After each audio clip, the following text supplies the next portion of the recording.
দীর্ঘদিনের দাবি পূরণ গ্রামবাসী। পথ থাকলেও ছিল না পাকা রাস্তা তৈরির বিকল্প। রাস্তার পাশে জলাভূমি থাকায় ধসে পড়ত মাটি। দুর্ঘটনার মুখে পড়তে হতো নিত্যযাত্রী ও গ্রামবাসীদের।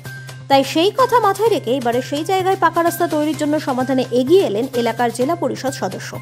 জেলা পরিষদের উদ্যোগে মালদার ইংলিশ বাজার ব্লকের শোভানগর গ্রাম পঞ্চায়েতের ভবানীপুর এলাকায় প্রায় 10 লক্ষ টাকা ব্যয়ে দীর্ঘ 60 মিটার গার্ডওয়ালের উদ্বোধন।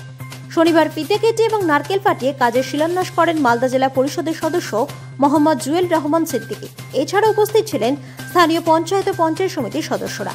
এই বিষয়ে জেলা পরিষদ সদস্য জানান, এলাকাবাসীদের দীর্ঘদিনের দাবি ছিল প্রায় 4টি গ্রামের বাসিন্দাদের একমাত্র পথ এই কাঁচা রাস্তা। পাশে জলাভূমি থাকায় ধসে পড়ত রাস্তার মাটি।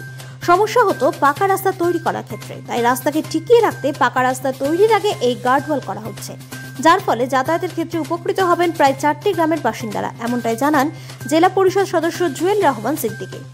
মালদা থেকে হরেন চৌধুরীর রিপোর্ট, বাংলার কথা।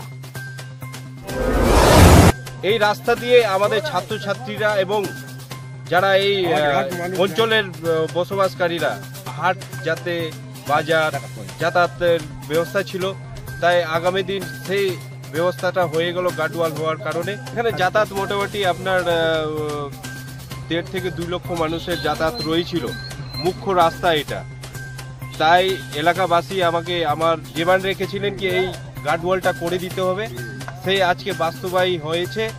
আজকে নেত্রী মমতা বন্দ্যোপাধ্যায়ের অনুপ্রেরণায় আজকে গার্ডওয়ালটা শুভ উদ্বোধন। আমাদের এলাকার সমস্ত প্রতিনিধি এবং সদস্যরা রয়েছেন, একসাথে আমরা সবার প্রচেষ্টায় আজকে গার্ডওয়াল শুভ উদ্বোধন হলো। প্রায়